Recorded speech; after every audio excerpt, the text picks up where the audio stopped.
Dulu waktu aku masih SD, bapakku tuh pernah cerita kalau dia tuh ketemu perempuan pas dia pulang kerja. Terus bapakku tuh cerita ke ibu aku gitu kan kalau dia tuh ketemu sama cewek. Dan ternyata itu semua bikin kita sekeluarga merinding. Jadi bapakku tuh kan pulang kerja dan dia ngelihat ada cewek. Nah si cewek ini tuh malah ngajakin bapakku kenalan. Terus namanya si A gitu kan. Cewek ini ngajakin bapakku mampir ke rumahnya. Cuma bapakku nggak mau. Katanya dia udah ditungguin sama anak istri di rumah. Nah si cewek ini malah nangis. Abis nangis dia malah curhat dong, dan bapakku tuh yang mau ninggalin langsung itu cewek tuh nggak bisa. Alhasil dia dengerin deh tuh semua curhatannya si cewek. Paginya ada ibu aku, bapakku tuh cerita kalau dia kenalan sama cewek namanya si A. Nah ibu aku kaget tuh, kenalan di mana? Terus bapakku tahu nggak bilang apa? Bapakku bilangnya di mimpi dong. Kita semua udah mau kesel kan.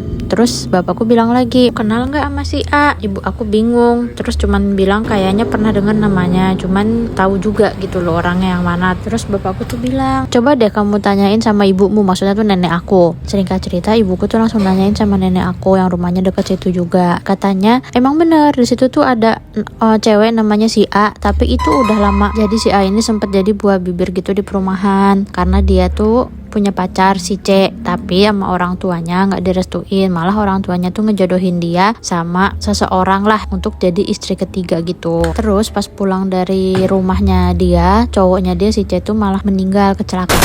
Depresi lah nih si A ini. Akhirnya dia bun-bun. Nah bun-bunnya itu tuh di kamarnya yang di lantai 2 dan itu dekat pohon kecapi. Semenjak saat itu terkenal lah kalau misalnya di pohon kecapi itu tuh ada Kunti yang suka nangis kalau malam-malam. Nah yang bikin merinding adalah semuanya yang diceritain sama nenek aku itu sama persis sama apa yang si A ceritain bapakku itu di dalam mimpi. Namanya sama, kejadiannya sama, pokoknya semuanya sama, plok ketiplok. Dan kejadiannya itu belasan tahun sebelum aku lahir. Nah sampai aku SD, kalau pulang ngaji itu kan habis maghrib, dan pengajiannya itu tuh persis banget di bawah si pohon kecapi, jadi ada di seberang rumahnya itu. Jadi aku agak takut juga sih, walaupun dia tuh nggak pernah ganggu ya, katanya sih banyak yang ngelihat dia di pohon kecapi itu. Nah kalau kayak gitu gimana tuh maksudnya, soalnya kan kejadiannya itu udah lama banget, dan itu bapak aku dimimpin dikasih tahu kayak gitu ya pas aku SD itu. Ada yang pernah ngalamin hal kayak gitu juga nggak?